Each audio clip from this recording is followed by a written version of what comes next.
ప్రాంతాలు వేరు కావచ్చు, కానీ ఒకటే నినాదం, మోడీ మోడీ మోడీ మోడీ మా నాయకుడు, మోడీ మా దేశ ప్రధానమంత్రి. రెండవ అనుభూతి, నేను ఆరోగ్య శాఖ మంత్రిగా ఉన్నా, దేశం అట్టుకుంటా ఉంది, దేశం అంతా ఆందోళన పడతా ఉంది. చైనా మొట్టమొదటి దేశం 30 రోజులలో 1000 పడకల ఆసుపత్రి నిర్మించింది. అమెరికా విలువలాడుతూ ఉన్న ఇంకొక దేశం, అక్కడే ఆక్సిజన్ లేవట, అక్కడే మీకు ఇంటర్వ్యూ లేవట, డాక్టర్ లేవట, నర్సులు అక్కడ 3 రోజుల పాటు 4 రోజుల పాటు కుటుంబాన్ని వదిలిపెట్టి, చిన్న పిల్లలు వదిలిపెట్టి ట్రీట్మెంట్ ఇస్తున్నా కూడా ఒక నర్సు పెట్టింది. నేను నా సొంత కూతురు చిన్న పాప ఆమెకు పాలివ్వలేకపోతున్నా, ఈ శవాల గుట్టలో ఇక్కడ కన్నీళ్ళతో బిక్కుబిక్కుమంటూ ట్రీట్మెంట్ ఇస్తున్నారని చెప్పి ఆమె ఫీల్ చేసింది. అలాంటి సందర్భంలో బిడ్డను ప్రధానమంత్రి ఏడ్చిండు, ఇలాంటి ప్రధానమంత్రి ఇవాళ అధ్యక్షుడు ఏడ్చిండు, ఓ దేవుడా కాపాడని చెప్పి మొదలుపెట్టుకున్నారు. ఈ రోగం భారతదేశానికి వస్తే శవాల గుట్టలైతే అని చెప్పి భయపెట్టించిండు బయటి వాళ్ళు.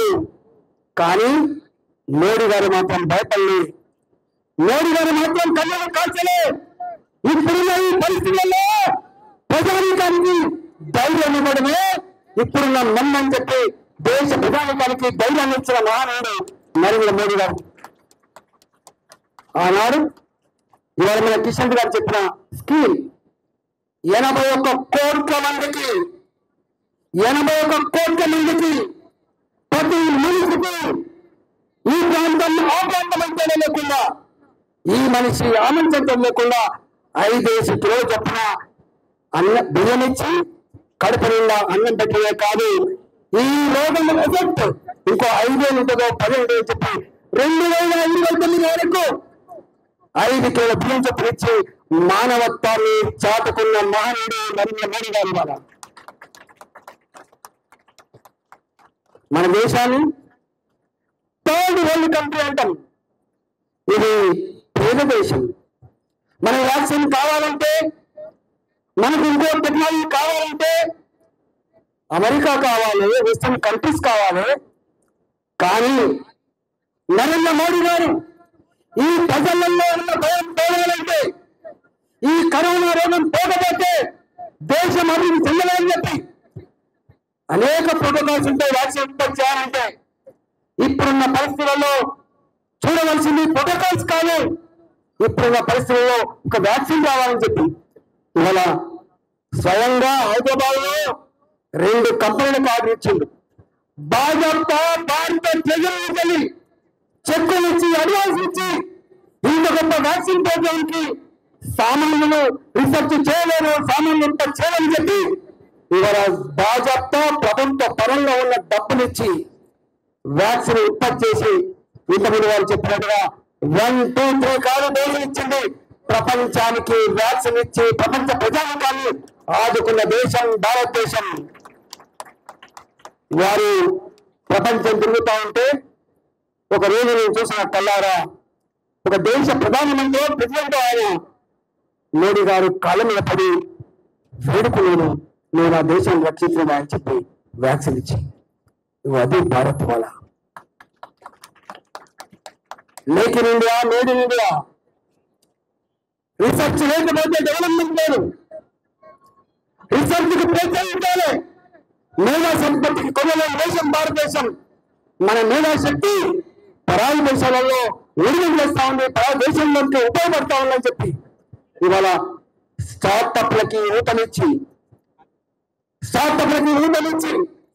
లక్షల కోట్ల రూపాయలు కేటాయించి ఇవాళ make in India, made in India దాని ఫలితం మన ఆపరేషన్ సింధూర్ లో తెలిసొచ్చింది ప్రపంచానికి ఒక బ్రహ్మోస్ రూపంలో. మీకు తెలుసు అనేక రకాల స్త్రీల ద్వారా మాట్లాడే మాటలు ఇంతమంది మన సీతారాం గారు చెప్పింది 54 సంవత్సరాలు చనిపోయింది. కానీ ఏముంది గర్వకారణం? ఇంతమంది మా కిషన్ గారు చెప్పినట్టుగా ఒక స్పెక్ట్రమ్ స్కాన్, ఒక బోఫో స్కామ్, ఒక 2G స్కామ్, ఒక కోల్ స్కామ్, ఒక హౌసింగ్ స్కామ్, ఒక కామన్వెల్త్ గేమ్ స్కామ్. సొంత మంత్రులే జైళ్లలో ఉన్న నికృష్టమైన పరిస్థితికి నిదర్శనం. ఆ చరిత్రకి రూపశిల్పులు కాంగ్రెస్ పార్టీ అవునా కాదని చెప్పండి. అవునా? మా తాత నీతులు తాగిళ్ళు, మీరు మా నీతులు వాసం చేయండి. స్వతంత్ర సంగ్రామంలో భారత జాతి నిలబడి కొట్టాడింది. మేము మాత్రమే కాలం కాసిన దాన్ని సొమ్ము చేసుకునే ప్రయత్నం చేసినాం. ఇంకా చాలా ఉన్నాయి. నెహ్రూ నుంచి మొదలు పెడితేనే స్కామ్లు పోదామని చెప్పి పెద్ద బుక్ ఉన్నది. మొట్టమొదటి స్కామ్ జీవులు కొనుక్కోలే స్కామ్, మిలిటరీ జీవులు కొనుక్కునే స్కామ్. ఏం చెప్తాం? అందుకని మీ చరిత్ర స్కామ్ల చరిత్ర, నా చరిత్ర తెలంగాణ భారత జాతి తలకెత్తుకొని ఏ దేశంలో ఉన్నా కూడా ఆయన ఇండియన్ అని చెప్పగలిగే ధైర్యాన్ని ఇచ్చిన వ్యక్తి, ఆత్మగౌరవ భావత విరేసిన వ్యక్తి నరేంద్ర మోడీ గారు. అవునా కాదా ఆలోచించమని చెప్పుకోతున్నాను. డెవలప్మెంట్ గురించి చెప్తే ఎవరు నేను బాధ్యత ఎంత అంటే 14 సంవత్సరాలు తెలంగాణ ఉద్యమంలో ఉన్నా. కిషన్ రెడ్డి గారు తెలుసు, వారు భారతీయ జనతా పార్టీ ఫ్లోలుగా ఉన్నారు. నేను ఇక్కడ ఫ్లోలుగా ఉన్నా. మా అక్క కూడా ఉంది అక్కడ. అప్పుడు కొట్లాడినాం మేము. 18 గంటలు ఏ రాత్రి ఎక్కడ తింటామో, ఏ రాత్రి ఎక్కడ పడుకుంటామో, ఒక్కొక్క రోజు 16 సభలు అటాక్ చేస్తా ఉంటే చెమట కట్టుకుంటా తెలంగాణ రాష్ట్రాన్ని సాధించుకున్నాం. నీళ్ళ కోసం, నిధుల కోసం, ఉద్యోగుల కోసం సాధించుకున్నాం. మేము తెలంగాణ బలిదానంతో వచ్చిన తెలంగాణ ఉత్తగా రాలే.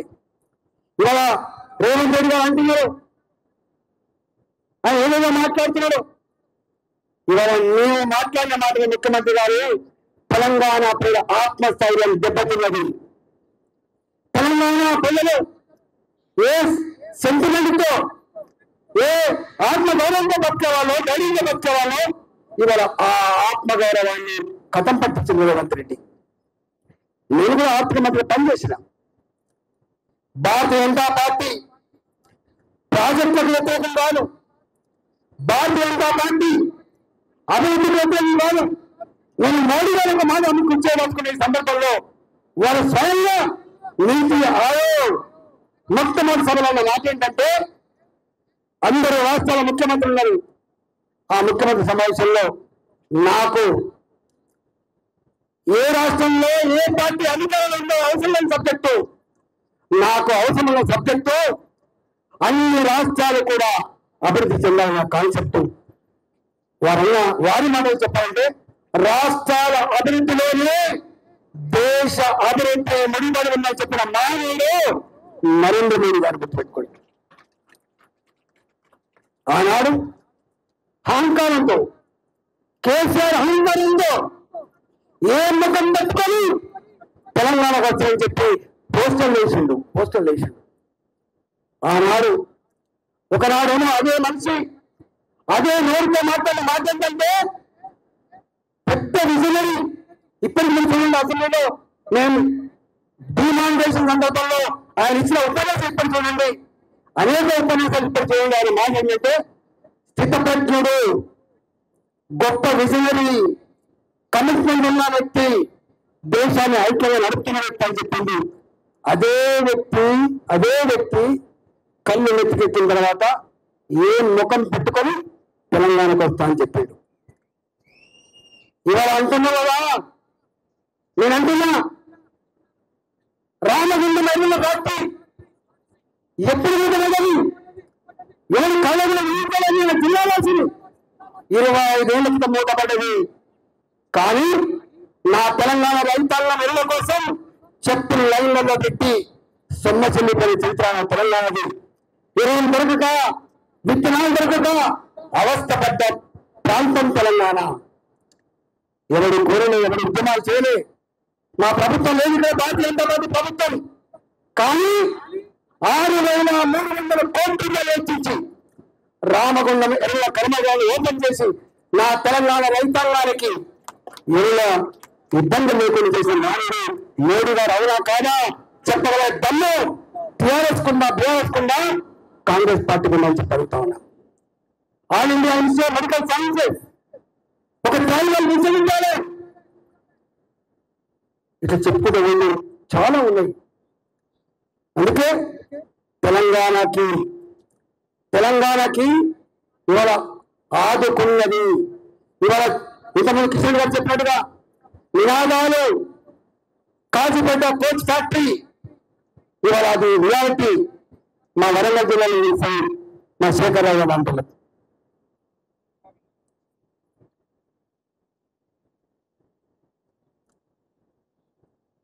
అందుకే అన్ని చెప్తాను కానీ ఇవాళ చెప్తా తప్పకుండా. ఏ పేరు దేశమని భావించడము, ఏ ఇల్లెక్ట్రసీ కంట్రీ అని చెప్పి భావించడము, ఇవాళ నాయకుడు ఉంటే ఎట్లా స్ఫూర్తి పొందుతారు, ఎట్లా ఎదుగుతానికి సజీవ సాక్ష్యం. జన్మన్ అకౌంట్లు ఓపెన్ చేసిన నాడు నవ్విండ్రు 55 కోట్ల జన్మన్ అకౌంట్ ఓపెన్ చేసి ఇవాళ ఎక్కడికన్నా నా కూడలమ్మే సంవిధాన తల్లి, నా 12 మంది తండ్రి, నా ఆటో డ్రైవర్ ఇవాళ అంటున్నా చిల్లర పైసలు లేకపోతే బస్ టికెట్ దించేసిన పరిస్థితి ఆనాడు. కానీ ఇవాళ చిల్లరతో అక్కలు లేకుండా ఇవాళ డిజిటల్ ట్రాన్సాక్షన్ లో నంబర్ 1 దేశం భారతదేశం. అమెరికా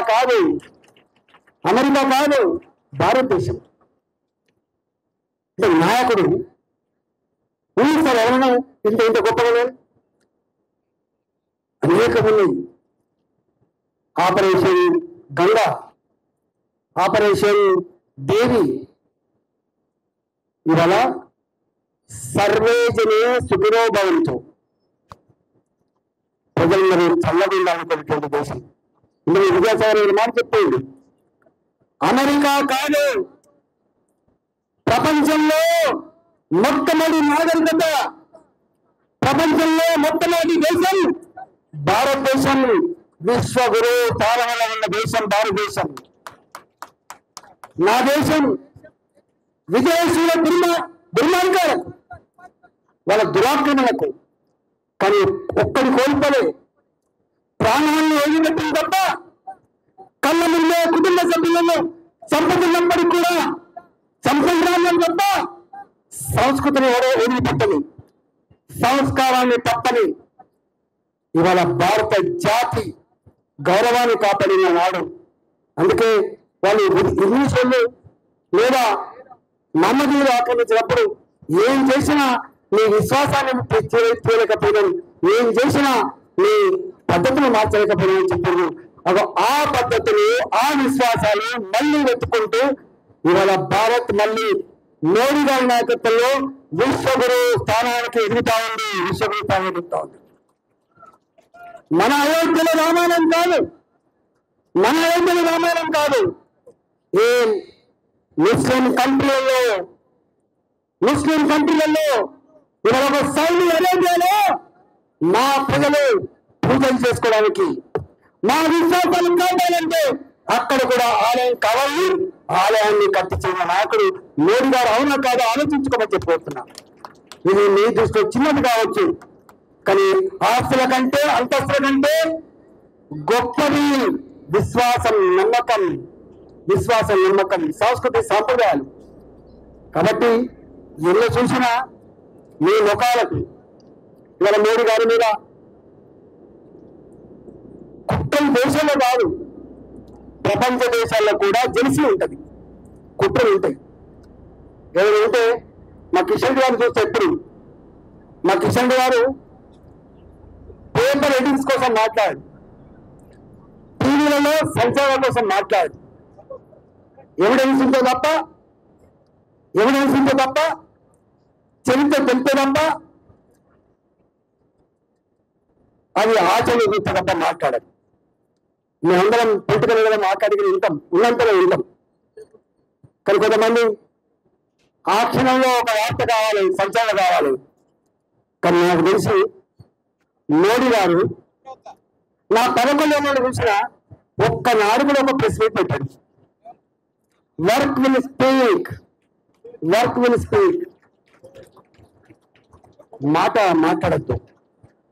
ప్రజలకి ఉపన్యాసాలు విని రాజకీయ పార్టీల మీద, రాజకీయ వ్యవస్థ మీద ఆశలు సన్నగిలిపోయాయి. ఇవాళ నా భారత ప్రధానికి కావాల్సిందే మాటలు కాదు, చేతలు అని చెప్పి భావించాడు.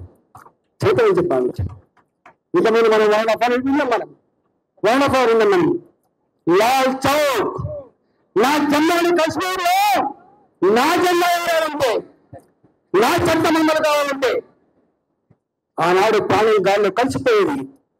కానీ వాళ్ళ దేశంలో ఒకటే దేశం, ఒకటే చట్టం.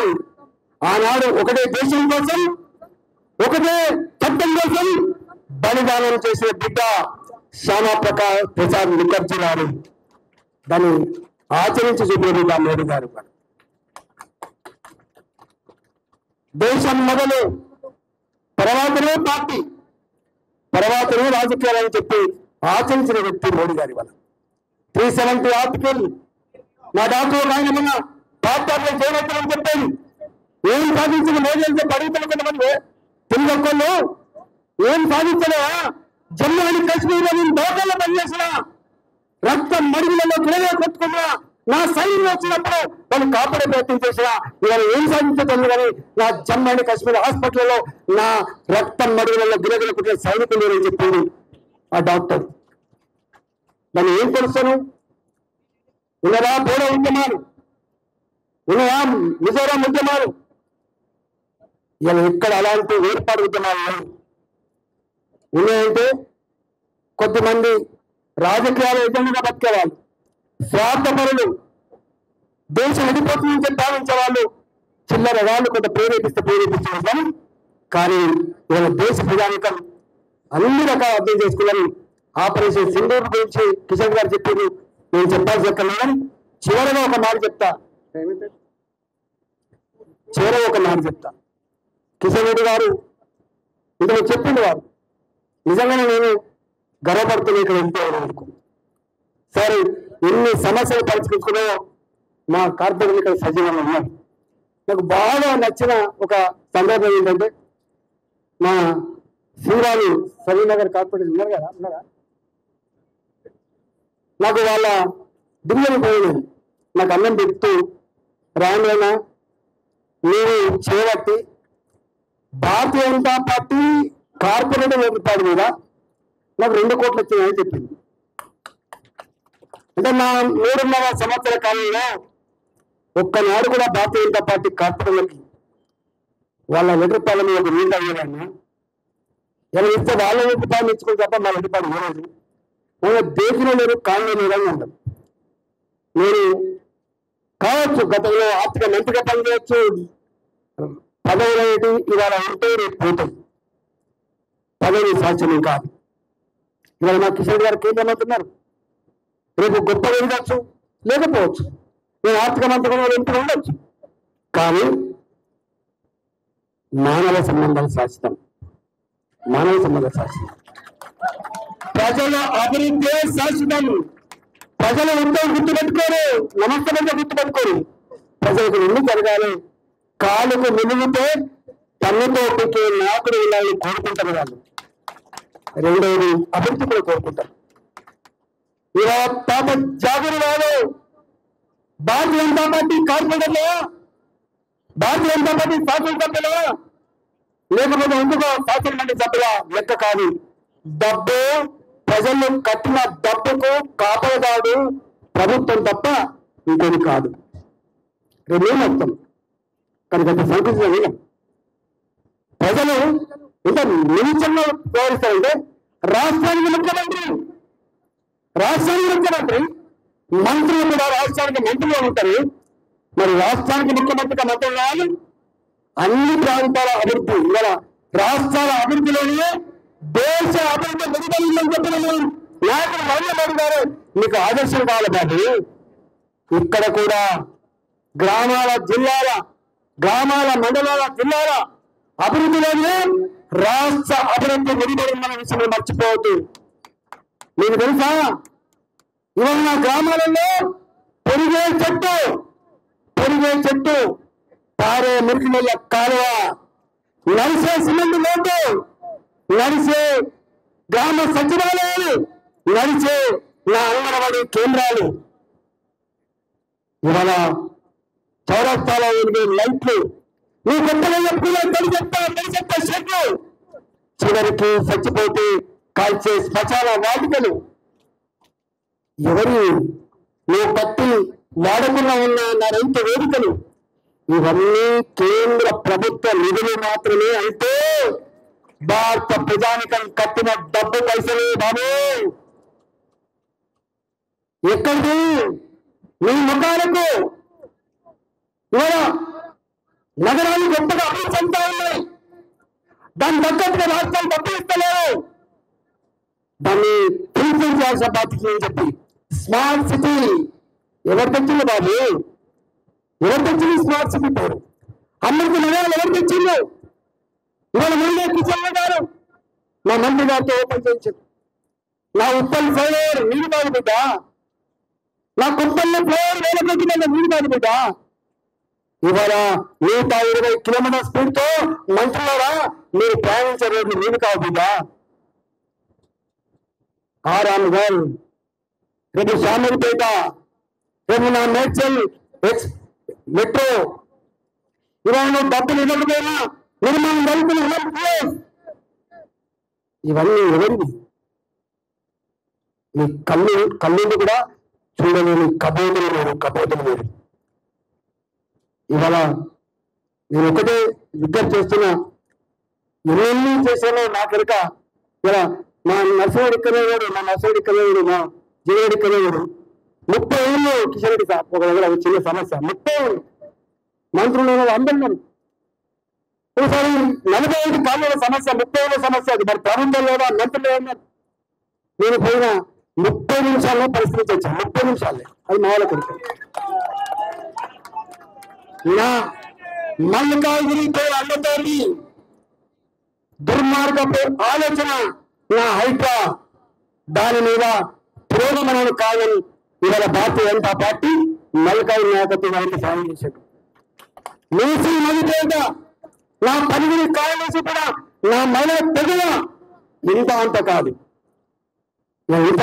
కొన్ని వందలు ఒక 2 నెలల కాలం పాటు మమ్మల్ని ఇష్టపడకపోయినా, మేము ప్రగతి నియోజకమని చెప్పినా, మాకు సపోర్ట్ లేకపోయినా మేము నిరంతరంగా కొట్లాడినాం. దాని ఫలితం దక్కింది. అసలు 3 months ఫలితం. మేము మాట్లాడే మాట తొందరగా అర్థం కాకపోవచ్చు, అది కొంచెం నచ్చకపోవచ్చు, కానీ ఆలోచించి మాత్రమే మాట్లాడుతున్నాను. ఆలోచించి మాత్రం ఇక నేను ఒక్కటి మళ్ళా క్లారిఫై చేసుకున్నా. చివరిగా నేను భారతీయ జనతా పార్టీ ప్రాజెక్టులకు వ్యతిరేకం కాదు, భారతీయ జనతా పార్టీ కమిషన్లకు వ్యతిరేకం. మోడీ గారు వచ్చిన తర్వాత ఇందులో కిషన్ గారు చెప్పినట్టుగా మీ చరిత్ర మా చరిత్రతో ఏం పోల్చుకుంటాం? నేను నక్కకు నాగరిక తేడా. అందుకని భారత జాతి వాళ్ళ 3వసారి సంకీర్ణ రాజకీయాలు తప్ప ఎప్పుడు కూలిపోతే తెలియని ఈ ప్రభుత్వాలు ఇవాళ 3వసారి కూడా ఏ గుజరాత్ లో అయితే 25 సంవత్సరాల మళ్ళీ అధికారులు కట్టబెట్టిందో, ఇవాళ దేశంలో కూడా మోడీ గారి ఆలోచన నాకు తెలిసి నేను ఎక్కువ పోలని అని ఎమ్మెల్యే కాకుండా ఎమ్మెల్యే ఫస్ట్ అయ్యి ముఖ్యమంత్రి అయ్యాడు మోడీ గారు ఒక్కడే. పార్లమెంట్ మెట్లెక్కకుండా ఎంపీ అయి ప్రధానమంత్రి అయ్యాడు ఒక్కడే.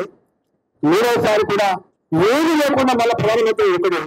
రేపు భారత్ మార్చిని టువర్డ్స్ వికసిత్ భారత్ 2037 కళ అంటున్నాము. ఇవాళ 6 నెలలైనా ఇక్కడ కాంగ్రెస్ పార్టీలో తెలిసిపోయింది, బీఆర్ఎస్ పార్టీలో తెలిసిపోయింది. కానీ రేపు చూడవలసింది ఈ అప్పుల నీటిలో తెలంగాణ కూరుకుపోయిందని, ఈ కరప్ట్ పార్టీలు రాష్ట్రాన్ని బాగుంటాయంటే మోడీ గారి నాయకత్వంలో ఉన్న భారతీయ జనతా పార్టీ అధికారంలో సాధ్యమని చెప్పాను. నేనంటనే ప్రజలంటున్నారు. దానికి నాయకత్వం వహించాల్సిన బాధ్యత ఉన్నది. ఇవాళ మల్కాజ్గిరి రేపు 2 పార్లమెంట్లు ఉంటుంది. మల్కాజ్గిరి 16-17 సీట్ల ఎమ్మెల్యే ఉంటుంది. రేపు మల్కాజ్గిరి జిహెచ్ఎంసీ కొత్త జిల్లాకు సింహభాగం అవుతుంది. ఆ మల్కాజ్గిరి తప్పకుండా రేపు హైదరాబాద్ కు అండగా ఉంటుంది. మల్కాజ్గిరి కొన్ని శాసనసభలు అత్యధిక సీట్లు వస్తుంది. మల్కాజ్గిరి 2 పార్లమెంట్ చేసుకునే స్థాయికి వస్తుందని చెప్పి దాంట్లో కార్యకర్తలుగా నాయకులుగా గొప్పగా కృషి చేసి పార్టీని ముందుకు తీసుకోవాలని చెప్పి మీ అందరినీ కోరుకుంటూ ఇంత గొప్పగా ఈ కార్యక్రమాన్ని విజయం చేసిన అందరూ కూడా పేరుకున్న ధన్యవాదాలు చేస్తూ భారత్ మాతాకి భారత్ మాతాకి జై శ్రీరామ్. నరేంద్ర మోడీ గారి నాయకత్వం, నరేంద్ర మోడీ గారి నాయకత్వం, కిషన్ రెడ్డి గారి నాయకత్వం, కిషన్ రెడ్డి గారి నాయకత్వం. జై తెలంగాణ, జై తెలంగాణ. भारत माता की, भारत माता की. बहुत सफर मुझे भाई साहब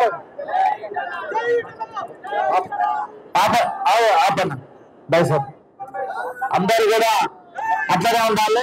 మా బీబీ పటేల్ గారు, విజయరామారావు గారు, మాజీ శాసన మండలి సభ్యులు పెద్దలు, మా ఇక్కడ పెద్దలాగా ఉంటాడు మా అన్న రామచంద్రరావు గారు, శాసన సభ్యులు, శాసన మండలి సభ్యులు మాజీ జనార్దన్ రెడ్డి గారు, శాసనసభ్యులు ప్రభాకర్ గారు, సుభాష్ రెడ్డి గారు, అదేవిధంగా మా శ్రీధర్ గారు, శాసనసభ్యులు రామచంద్ర రెడ్డి గారు, వన్నాల శ్రీరాములు గారు, లక్ష్మణ గారు, మాజీ శాసనసభ్యులు, అదేవిధంగా మహిళా మోర్చా అధ్యక్షురాలు శిల్పారెడ్డి గారు, అదేవిధంగా మా గౌరవ కార్పొరేటర్ ఈ సంవత్సర కాలంలో వారి సపోర్ట్, వారి స్ఫూర్తి మాటలు చెప్పరాండి ఏమి చూపితే కొండకారు వాళ్ళు. అదేవిధంగా కార్పొరేటర్లో మా నాయకుడు శంకరన్ వచ్చిపోయినట్టున్నది. ఇంతకుముందు ఈ కార్యక్రమాన్ని ముఖ్య అతిథులుగా వచ్చినటువంటి వాళ్ళు మనకు సునీల్ పంచల్ గారు, చంద్రశేఖర్ గారు, అభయ్ పంటల్ గారు, లక్ష్మీ గారు, విద్యాసాగర్ రావు గారు, వాళ్ళు ఇంతకుముందు వచ్చిపోయింది. ఇంకా ఈ కార్యక్రమంలో మా మిత్రుడు గిరివర్ధనుడు గారు, అదేవిధంగా పార్టీ జనరల్ సెక్రటరీలు మా మిత్రులు ప్రదీప్ గారు, ప్రేమేంద్ర, అదేవిధంగా మా అక్క సీతక్క, మాధవి గారు, అందరి పేరు పైన ఇలా అనుకోవద్దు. పెద్దలందరికీ పేరు పైన వేదిక ఉన్న పెద్దలు మా ముందర కనపడుతున్నారు. మా మిత్రుడు వేణుగోపాల్ గారు అన్నారు, మా ధర్మాన్ ఉన్నాడు, మా ప్రదీపాన్ ఉన్నాడు, అదేవిధంగా మా గౌతమన్ ఉన్నాడు, మా శ్యామన్ ఉన్నాడు. ఎవరిని చూసిన నాయకుడు అంటే గొప్ప నాయకత్వం ఉన్న పార్టీ భారతీయ జనతా పార్టీ. అందుకే ఈ వేదిక సరిపోదు, చెప్తే పేరు సరిపోదు. కాబట్టి పేరు పోయిన అందరికీ, మా మీడియా మిత్రులకు, పాటలు పడిన మా తమ్ముడు రామలింగం బృందానికి అందరూ కూడా పేరు పోయిన నమస్కారం తెలియజేస్తా ఉన్నాం. కిషన్ రెడ్డి గారు చాలా విషయాలు చెప్పింది, పెద్దలంగా కూడా చాలా విషయాలు చెప్పింది. దీనికి పేరు మా అక్క ఇప్పుడే వచ్చింది కాబట్టి చివరి ముగింపు ఉపన్యాసం మా అక్క ఆశీర్వాదం ఇచ్చి ముగిస్తుంది. కాబట్టి నేను 5-10 నిమిషాలు మాట్లాడే ప్రయత్నం చేస్తాను. ఎందుకంటే అన్నం తిని కూర్చున్న వాళ్ళు అందరూ కడుపుండే చల్లగలకుండా అన్నం తినే వాళ్ళు కూడా ఉన్నారు ఇక్కడ. కాబట్టి ఎక్కువ మాట్లాడా. కానీ నాకు మోడీ గారితో 2 సందర్భాల్లో అనుబంధం ఉంది. భారతీయ జనతా పార్టీకి రాక నిలిపాయి. మొట్టమొదటిగా ఆర్థిక మంత్రి ఉన్నాడు నరేంద్ర మోడీ గారు. అరుణ్ జైట్లీ గారి నాయకత్వంలో ఈ దేశం పురోగమించాలి, ఈ దేశం గొప్ప ఆర్థిక వ్యవస్థలు ఎదగాలి అని చెప్పి వారి నాయకత్వంలో జిఎస్టీ కౌన్సిల్ చైర్మన్ గా 29 రాష్ట్రాల ఆర్థిక మంత్రులు ఉన్నాడు. వారితో జత కలిపి మమ్మల్ని స్టడీ చేయమని చెప్పింది. అనేక రాష్ట్రాలు వెళ్ళాను, అనేక సంఘాలతో అనేక వ్యక్తులతో ఇంటరాక్ట్ దాదాపు 3 సంవత్సరాల కాలం పాటు ఇంపాక్ట్ అయినాం. కానీ గొప్ప అనుభూతి ఒకటి ఉన్నది. ఆ అనుభూతి మేము ఆస్ట్రేలియాకు పంపాలని, ఇతర దేశాలలో ఎక్కడైతే అమలవుతుందో ఆ అమలవుతున్న దేశాల్లో మనం చదివేసినందు మనం అమలు చేద్దాం తమ్ముడు వాళ్ళు చెప్పినప్పుడు మేము ఆస్ట్రేలియా దేశానికి పోయినాం. మేము పోయే ముందు మోడీ గారు మాకు స్ఫూర్తినిచ్చి ఇది గొప్పగా స్టడీ చేసుకోండి చెప్పినప్పుడు నేను ఆస్ట్రేలియాకి పోయి ఒక 6 ఏళ్ల పాటు స్టడీ చేశాను. ఆ ఆస్ట్రేలియా మంత్రులు కానీ, ఆ ఆస్ట్రేలియా ట్యాక్స్ ఆఫీసర్లు కానీ చెప్పిన మొట్టమొదటి మాట ఏంటంటే, అయ్యా మా దేశం ఎడ్యుకేటెడ్ దేశం, మా దేశంలో లిటరసీ రేట్ ఎక్కువ ఉంది, మా దేశంలో ట్యాక్స్ కట్టే కల్చర్ ఉంది, మా దేశం రాజకీయంగా చాలా అభివృద్ధి చెందిన దేశం. కానీ మీ దేశంలో ట్యాక్స్ కట్టే కల్చర్ లేదు, మీ దేశంలో లిటరసీ లేదు, మీ దేశంలో రాజకీయ చైతన్యం లేదు. మరి మీరు ఎట్లా అమలు చేయాలని చెప్పి అనుకుంటున్నారని చెప్పి నన్ను అడిగింది అని ఒక మాట అన్నాడు. మా దేశంలో ట్యాక్స్, జిఎస్టీ ట్యాక్స్ అమలు జరిగిన సందర్భంలో ఆ గవర్నమెంట్ ని ఓడగట్టిండు ఆస్ట్రేలియా ప్రజలు. మరి మీ మోడీ గారు వచ్చింది, మరి ఓడిపోవాలని కూడా గెలుస్తామనుకుంటున్నా అని చెప్పి నన్ను అడిగిండ్రు. నేను టీఆర్ఎస్ పార్టీలో మంత్రిగా ఉన్నా కాబట్టి నేను ఒకటే మాట అన్నా, మా మోడీ గారు వ్యవహారాలు చూస్తూ ఉంటాయి. మా మోడీ గారు పవర్ ఓరియంటెడ్ పాలిటిక్స్ కంటే కూడా మా మోడీ గారు పీపుల్ ఓరియంటెడ్ పాలసీలు ఆలోచిస్తామంటామని నేను చెప్పాను. నేను ఆనాడు ఆ పార్టీ మంత్రిని కాదు, కానీ వాళ్ళ వచ్చిన 2015 అనుకుంటా ఆ ట్యాక్స్ ని పార్లమెంట్ లో పెట్టి ఆమోదించినారు. మా 29 మంది ఆర్థిక మంత్రులు కూడా పార్లమెంట్ కు పిలిచిండ్రు. ఆనాడు మా జీవితం ధన్యమైపోయిందని భావించడం. ఆనాడు జిఎస్టీ ట్యాక్స్ అమలు కలిగితే పురోగమనం కాదు పురోగమనం ఉంటాయని చెప్పింది. ఈ ట్యాక్స్ కోసం ఆలోచించే మొట్టమొదటి వ్యక్తి మన్మోహన్ సింగ్ గారు. కానీ ఆ పార్టీకి దమ్ము లేదు, ఆ పార్టీకి నిజాయితీ లేదు, ఆ పార్టీకి ప్రజా పాలసీ లేదు కాబట్టి, వాళ్ళకు పవర్ ముఖ్యం కాబట్టి వాళ్ళు ఆలోచన చేసుకోలేకపోయింది. దాని ఆ పార్లమెంట్ లో ఆమోదం పొంది ఆనాడు 73,000 కోట్ల రూపాయల ట్యాక్స్ ఇవాళ 2,40,000 కోట్లకు నెలకు ఎదిగిన దేశం భారతదేశం. ఇవాళ నా దేశం ఒకనాడు IMF, ఏషియన్ డెవలప్మెంట్ బ్యాంక్, ఓ అమెరికా, ఓ రష్యా, ఇంకొక యూరోప్ దేశాలు, జపాన్ లాంటి దేశం సాయం చేస్తే తప్ప ఎదుగని